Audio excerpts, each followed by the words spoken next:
Okay, so let's start with this. What is Wonderful Wanda's solution to taxes? Taxes? Oh, yeah. You mean like federal taxes? Yeah, income tax. Well, Mr. Obama, if you're listening out there, this is really important. Number one, we're going to stop all personal income tax for at least a year. Then we're going to take corporate income tax and put that at 10% for the next 5 years. Then it can be, what do I want to say? It can be adjusted, extended from that period of okay. time. Or you can put another limit on it of like maybe 12%. But never get it as high as it was before. What that's going to do, it's going to bring taxes back into the country. I mean, the corporations are going to be coming back into the country. And that's going to do more to stimulate the economy than any $1,000 will do or any $2,000 will do, because it's over an extended period of time. Okay, now the next question, how are we going to support the government that way? Well, it seems to me we can do the same thing that we're doing to the banks.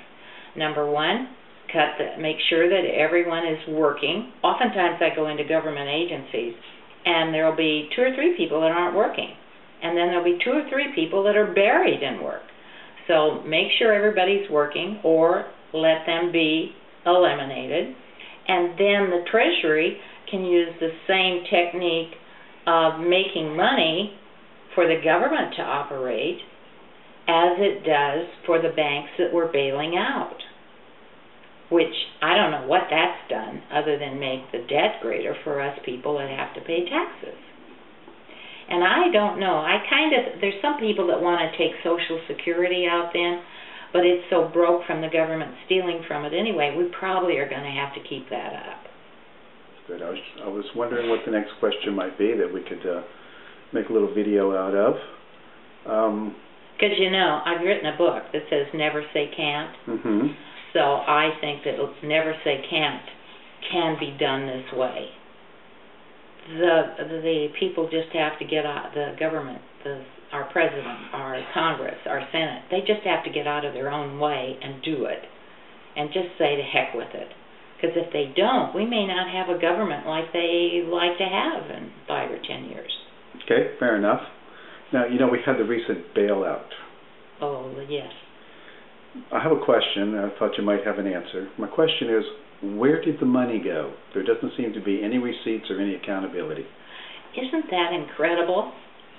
I think that is so funny because, if you pay anybody anything, they give you a receipt, or there is some accountability, or there's books that are kept. Like if you were going to give me some money, you would certainly make a notation of that someplace. And if I were going to get it, I'd probably have to make a notation someplace too. Why hasn't anyone done this? They just hand money. It's like monopoly money. Well, my gut feeling is that there's a network of good old boys that are just taking care of themselves. Oh, I agree. They're probably not only taking care of themselves.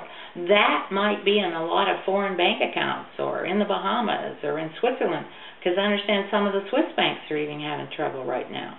But I've lived a lot of different places in the United States, and I make a point to bank in little banks. Now, I banked in Azle, Texas for, probably 10 years now. There's like 8 people in that bank, and they all know me, and even though I don't see them, I talk to them on the phone at least once a month. They know my dog, they know me, and I know them and their families. And I called them and said, how's your bank doing? Is your bank in trouble? And they say, no, Wanda, my bank's not in trouble. I know the people that come in here, they have to put a certain percentage down. If we give a mortgage on a house, which we don't do that much, but if they're buying a car or anything else, they have to put a little bit of their own money down. I banked in Logan, Iowa. Same thing there. Banked in Missouri Valley. Well, now that's a bunch of little banks in little areas. But the little banks aren't in trouble. It's just these big guys who want to get bigger and bigger. And, I think they're trying to buy out other banks, which is just basically a paper transaction. I don't really think there's any money going anyplace. And I think if it's any place close to the banks that are being bailed out, it's probably in their vault. Because I haven't noticed that their credit card interest has gone down or anything like that, you know, like Citibank and some of those guys.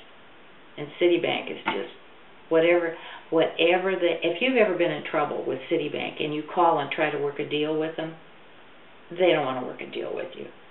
And, you know, it's kind of like karma. Those guys have put out a lot of stuff over the past 20 years. And I think it's just coming back to haunt them. Because the little banks aren't in trouble, just the big banks.